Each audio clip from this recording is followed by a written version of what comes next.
Hey guys, it's Cam here. Welcome back to the Build Room. In this week's episode, we are taking our 1976 Toyota Celica, aka Violet Crumbles, and we are turning it upside down, literally. So stick around and check it out.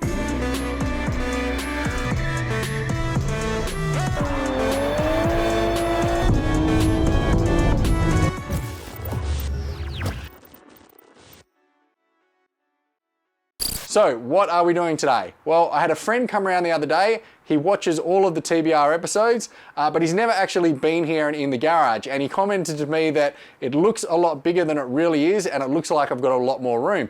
And to be honest with you guys, this place is chock-a-block. I am absolutely well and truly out of space. So we are going to get Violet Crumbles onto a rotisserie so I can move it around and clear out some of the space behind me. So this is actually a tandem carport that's been converted into a garage. It's about 12 meters long by 4 meters wide. So there is a fair bit of space here. I've just got so much stuff in it, it's not funny.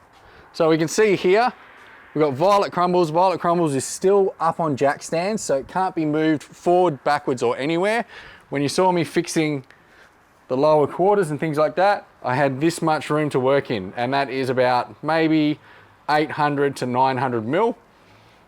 Violet Crumbles itself is full of junk, big surprise there. Coming around, we've got the workbench. We've got a bunch of racking, I'll show you more in a second. And then as we come around to the other side of Violet Crumbles, we've got my high pressure cleaner, a sneaky 3T GTE, compressor, air hoses, extension cords and things like that. It's all pretty well organized, and I have cleaned this up significantly for you guys to see it. But again, there's not that much room from here to here. Then we've got more shelving, our build room number plate, and we've got Frankie, our oven. And yeah, that's just storage of all Violet Crumbles parts. We got a new boot the other day, which is pretty cool.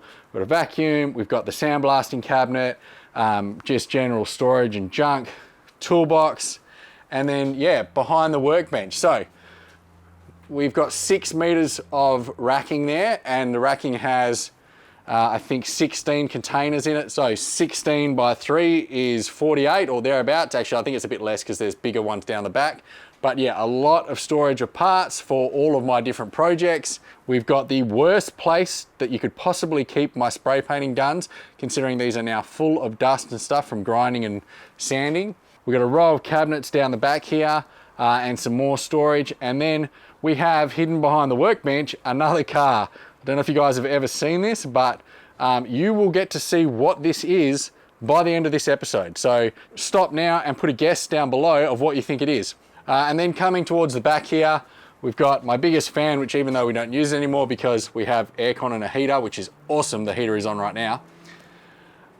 We've got another rack of storage here, and there's my 1G GZE, which came out of Do For Now, my 318 RGs, and a bunch more storage. And I've also got a motorbike engine down there for something that might become a future project later. But yeah, this is really just parts storage and parts storage and more parts storage. That is a radiator shroud for the R34. We are still working on the R34.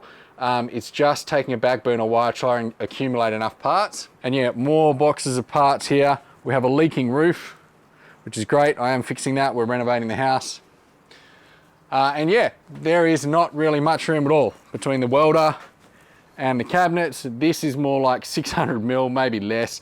Basically, when I have to open one of those cupboards, I got to close the door to walk past it again. It sucks. There's just not enough room in here. And I know that sounds like a first world problem because we have too many cars and too many parts, but the parts, I don't have a lot of spare parts. I have properly categorized parts for all of the cars that I have. So it's not like my cup runneth over here. But the idea is we get Violet Crumbles onto a rotisserie. We can push that up the driveway and out of the way. I can move the workbench out. Then we can get this car out, and this is going into storage off-site, and all of the storage and everything is going with it. So at the end of the day, I will have a tandem garage where I can put Violet Crumbles on the rotisserie back here and probably turn it on its side and push it against the wall to get it out of the way. And then I'll be able to bring more cars in here to do work out of the rain or out of the sun, as the case may be. So yeah, that leaves us to getting Violet Crumbles on that rotisserie. So what we're gonna have to do here is we're gonna leave the glass in. I'm happy with that, that's fine. All of this stuff's going to have to come out and it's going to have to be stored somewhere again. So this is just making the storage situation worse. But obviously to get it onto a rotisserie, the rotisserie will bolt to the bottom bar. You can just see it underneath the where the bumper would normally be. So to do that, we've got to get the headlights and all the front grills and the bonnet hinges and everything off. We've got to pull the radiator and we're going to have to pull the engine. So I was hoping to leave this engine in, but hey, plans change. So yeah, that's got to come out and we'll probably take some of these peripherals out. So step one, we're going to clear this out. We'll do a montage, get the engine out, get that all squared away. And then I have to move all of this stuff around because wouldn't you know it, my rotisserie is stored right down the bottom down there. Of course it is, right? So yeah, this is going to be a heap of fun. Luckily, I think what I can do is this car is on dollies, so I can just move it to the side. But basically what I'm going to have to do is get rid of all of this stuff, move the workbench out, pull this to the side, and then I'll be able to pull the rotisserie out. So that's enough of the jibber jabbing. Let's get stuck into it and see how quickly we can get this done.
All right, so the engine's out.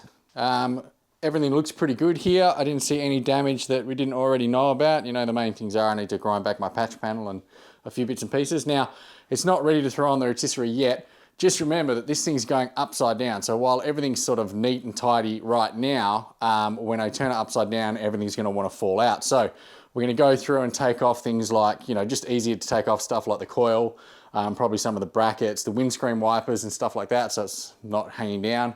And then we'll go and zip tie all of the electrical cabling securely so that it doesn't flap about either. Once all that's done, I will empty out the interior of the car and we'll tidy up and start moving this stuff across so that we can hopefully get that rotisserie out. All right, so engine bay is done. There wasn't really that much to do. I pulled out a couple of little things and then just cable tied stuff up. It's all nice and secure, all good. Moved the bench and all the rest of the garbage. Moved the car, got the rotisserie out of there. And now we are left with this. And that is what our rotisserie looks like. So basically this is a trade quip rotisserie. It's rated for 4,000 pounds or 1,800 kilos, which would be more than enough for Violet Crumbles with no engine and no interior. When it's done, it should look a little something like that. All we need to go through is an easy 134 step process and we should be good to go. So we're going to start with the mounting points for the front and rear. So the rear, we're probably just going to mount to the bumper bolts there. And then the front, there's a couple of arms, and if we can get them to mount through the chassis rails, we will. If not, we'll do something with this front bar here. But before we get into that, I've got to move all of this stuff, including the car, back so I actually have room to work. Ugh. Okay, so full disclosure, I've never mounted a car onto a rotisserie before, so there's a first time for everything and we're gonna learn together today. I have seen a few mounted before and I think I've got a pretty good grasp on the principles, but basically where I'm gonna start today is getting the body mount set up on the front. So we have these really thick, heavy gauge body mounts, and what they do is slide across the swing arm that's here next to me. Now that swing arm is adjustable up and down so we can get the center of gravity as close to right as possible, and it links into the main rotation mechanism for the rotisserie. So what I'm gonna do today is try to use the front bumper mounts. So our body mounts are above the chassis rails, which means we should have a better center of gravity set up. And also we'll use the two existing bolt holes there so that hopefully we don't have to drill any new holes in the car. Now in order to do it, I've had to bend these flaps out of the way. They are pretty easy to bend, to be honest, and I think they'll bend back fine.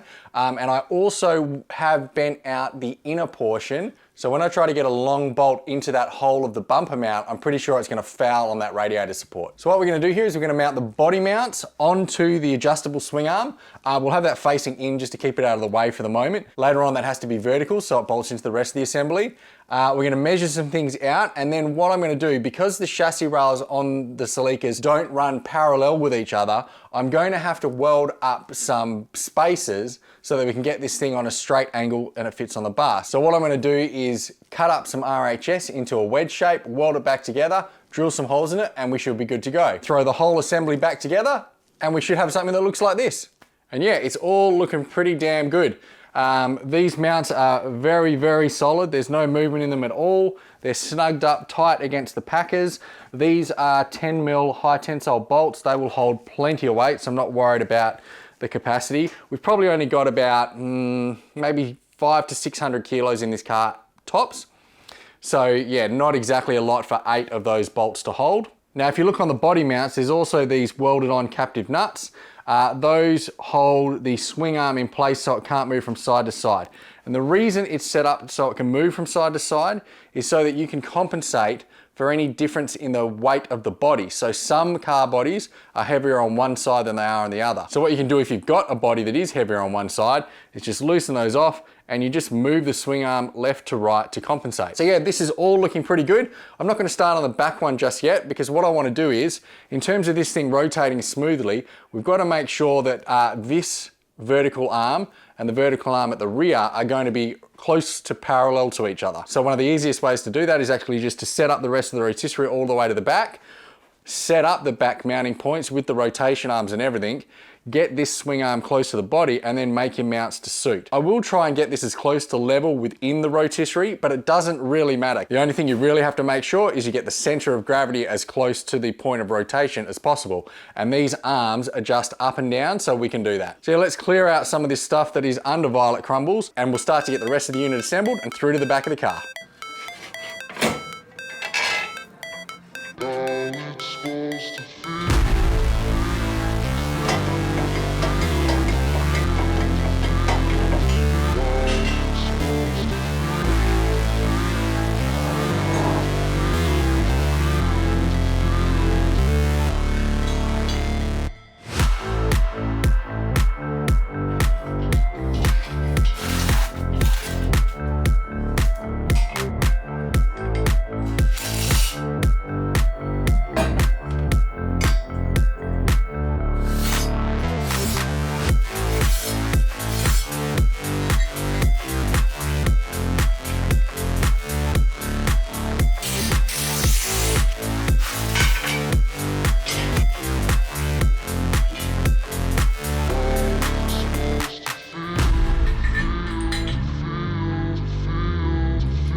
All right, so the front and rear are done and I have installed the center tie bar. The main thing on the tie bar is just make sure you've got enough overlap on each piece so that they don't want to twist and bend and shift, and make sure the nuts are done up tightly.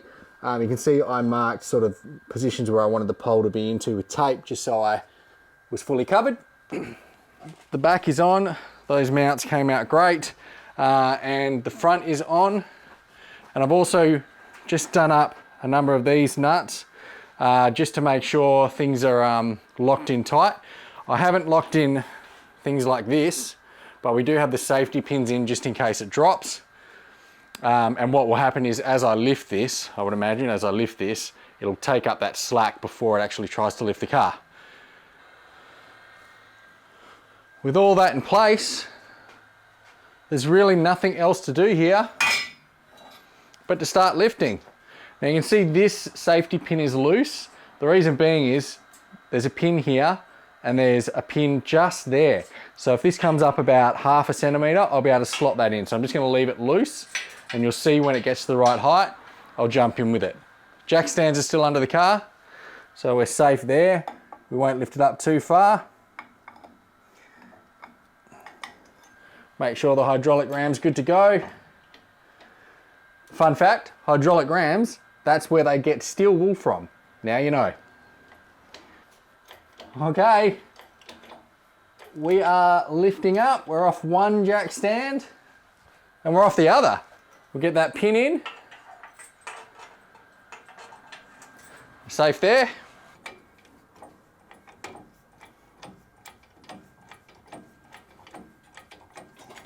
We're on one stand, I can hear that. And we're off the other. There you go. Not on either of those stands. This one's free and so are we over there. And if you can see, there's a little bit of side to side play in it. That's fine. And yeah, we're up in the air now, so job done. Well, not quite. Obviously, we want to see this thing flip over. It's still full of garbage. I've got to clean that out first. But before I do that, we are going to get the car dragged up the driveway. We're going to make sure when we're looking at this, we go as low as possible once the jack stands are out, because the higher the center of gravity, the more chance there is of tipping. So I'll get all of the jack stands out. We'll drop it right down as low it'll go. We'll put all of the safety pins in. We'll put all of the bolts in and make sure it's really nice and tight for when it makes its journey up the driveway. Then we're gonna clean this area out and we're gonna get that car out of this garage. And I did say I'd reveal it so you guys ain't get to see it. I'm not gonna ceremoniously pull the car cover off it or anything like that. What I am gonna do is fire it up at the back of the driveway, because this thing runs and drives. Give it some revs and you guys can try and guess what it is from the sound. Good old Gone in 60 Seconds style. And then I'll drive it up the driveway and hopefully you guys have picked it. Once we've done that, we're gonna bring Violet Crumbles back into the garage and then we'll see how it flips over. So yeah, let's get into that now. While I'm doing it, here's your chance to like, subscribe and hit that notification bell.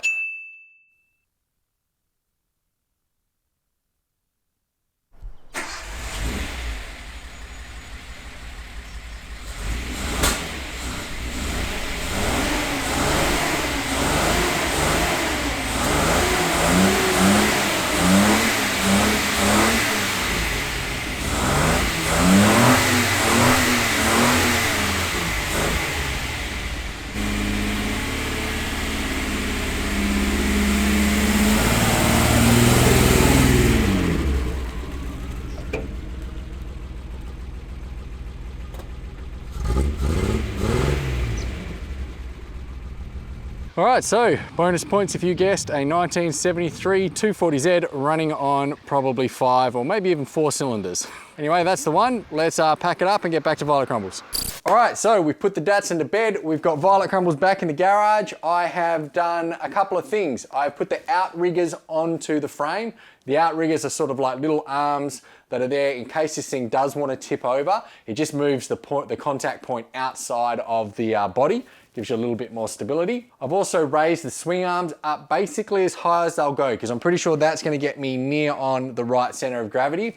Looking back in retrospect, I think if you put these arms underneath the chassis rails, that wouldn't be too bad of a thing. Yeah, in 2020 hindsight, maybe that's what I should have done, but I think we're gonna be okay like this anyway. So on this retainer here, there's a whole bunch of holes drilled, so you can release the brake and then move it around to whatever hole you want and then reset the brake, and you can fix the car in any one of, what do we got here? 12 positions. So what's that, 30 degrees on each one.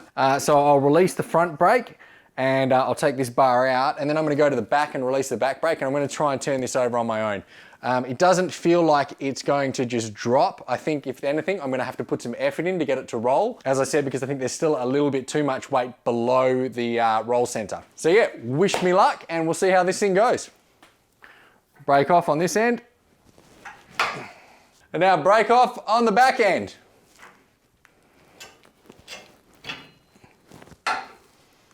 All right, we're free.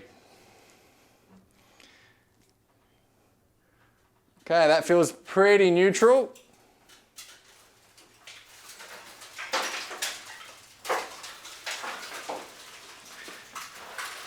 Got plenty of clearance at the bottom. You can hear all of the sand and garbage rotating in the car.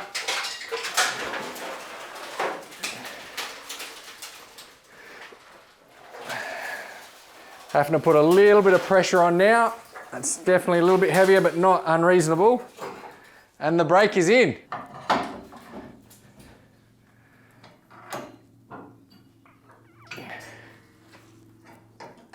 All right, the brake's on as well. How's that? All right, now I know you want to see this, so why don't we do a full 360 and I'll speed up with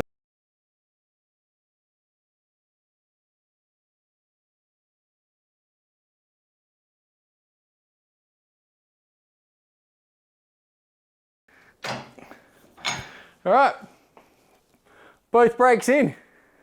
All right, so upside down, there was a lot of sand and grinding wheels and all that sort of thing that were just falling about inside the cabin, but that's fine. Doesn't look too bad. Very easy to turn over. Moving that on my own was not a big deal. So I think we've got the center of gravity pretty good. All of our mounts are holding nice and strong. It's really interesting as you walk around the car with it like this, it's much easier to see the areas that we've done repairs in and things like that are going to need to be neatened up. But that's fine. A little bit of a light grind there. And now that it's on the rotisserie, I'm going to get the entire bottom of the car sandblasted. I'm also going to have the base sandblasted. So having it on the rotisserie means that'll be nice and easy for them to do. But yeah, I'm going to call that a win for the day. Now, before we go, a couple of things. The t-shirt giveaway. Remember, all you need to do to win a t-shirt on this episode is put a comment below. I'm going to choose 2 comments. I will contact you guys through YouTube, not through Telegram or anything like that. And we'll organise to get some shirts out to you at the end of the draw series. And I think there's 1 or 2 more episodes left, so you've still got some chances. So yeah, calling that a win. Let me grab a seat and we'll talk about some of the things to watch out for when you're using the rotisserie. Now, the rotisserie. I've got to say, the rotisserie, I can't believe I didn't put violet crumbles on this earlier. Apart from the fact that it is really tight in here space-wise, so this car is now a good metre longer once you account for all this. So it's going to be tight. I'm going to have to move some shelving around to make it fit, and I'm just going to work with it in the meantime. But man, this thing is very easy because it's got such big wheels to move around on my own, much easier than having the car on dollies or anything like that. So that's a win. And I can quite easily push it right out and onto the driveway and then just tow it up the driveway a little bit and leave it outside if I need to have a car inside. So another big win. In terms of the quality of the kit itself, again, very happy with it. They're probably all much for muchness. Like I said, this is a trade quip, but it's probably just Chinesium. In fact, there is red powder coat under the blue powder coat. I don't know whether that's what they do or this has been powder coated twice. But anyway, yeah, maybe it was just one of those generic red ones and someone beefed it up a little bit. There were a couple of small problems with the kit. So I had, firstly, there is a plate, 2 big plates, big square plates like this that weren't included in the instructions. So they came in the kit, but I didn't know where to put them. And it wasn't until I messed around a little bit and started shaping up parts next to each other before I realized they're actually a reinforcing plate for the main arm here, right at the bottom. So yeah, if you've got one of these and you're wondering where that goes when you're laying out your parts right at the start of the project, that's where it is. And obviously as part of that kit, they had to make the bolts longer to go through that. And they gave me 4 bolts, 3 of them at the longer size and 1 at the original size. So I couldn't get the spring washer on. And there's actually a couple of other places where I couldn't get the spring washers on either. So realistically, every now and then if I'm gonna be moving this around, I'm gonna have to do a quick nut check and then be comfortable that it's okay to use. Funnily, on this, the on and off for the brakes on the wheels is backwards on 2 of them. I think they've just been assembled left to right, right to left the wrong way. So you just got to be careful that you actually watch the brake to make sure it's on, which isn't the worst thing. And then the final thing, which actually was a bit of a problem, these uprights have the rotating point bar, I don't know what it's called, but it slides inside, and they've got a couple of wheels on them to so that when they're loaded up with the weight of the car, you can still actually adjust this up and down, and rather than getting bound up and things like that, it's got a couple of rolling wheels. One of my wheels was welded on crooked, and I think it was also a little bit proud, so the bar kept getting jammed. What I had to do was just get out the grinder and I ground that wheel back until it was clearanced enough so that it would slide in. But other than that, the kit feels really solid. There's no movement in this at all, and really confident in turning it, as you saw. Had no problem flipping that thing around. And in general, I am absolutely stoked about how much time this is going to save me and how much of a better job I'm going to be able to do on the car because of it. So yeah, that is it for this week's episode. Next week, we are gonna be pushing this to the back of the garage and we are gonna be getting Doofa in here. So Doofa has been waiting in the wings for a while. A lot of you guys have messaged me saying what's happening with Doofa, when are we gonna see more of the RA28? So that will be next week. There is a impending deadline of Toyotas in the Park. I'm not sure if we're gonna make it, but we are gonna try something that's pretty hardcore in terms of how much we can get done before that date, 4 weeks away. So yeah, now for the usual stuff. If you're new to the channel, I'm gonna put the full Violet Crumbles series here, and I'm also gonna put the Doofa series here. Good reminder for you if you need it. Other than that, I'm just gonna say thanks for watching, and I'll see you next time on The Build Room. Bye for now.